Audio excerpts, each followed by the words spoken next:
నిశ్చల రాజ్యముకేసే ద్వారము, నమ్మిన వారికి ప్రవేశము, మహిమా రాజ్యములోన మోక్షము. నమ్మిన వారికి ప్రవేశము, మహిమా రాజ్యములోన మోక్షము.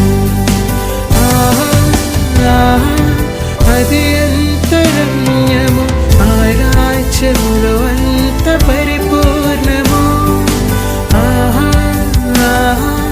అది ఎంత భాగ్యము, ఆ రాజ్యములో వింత ఐశ్వర్యము. ఆ నిశ్చల రాజ్యముకు చేరుము, నిత్యములో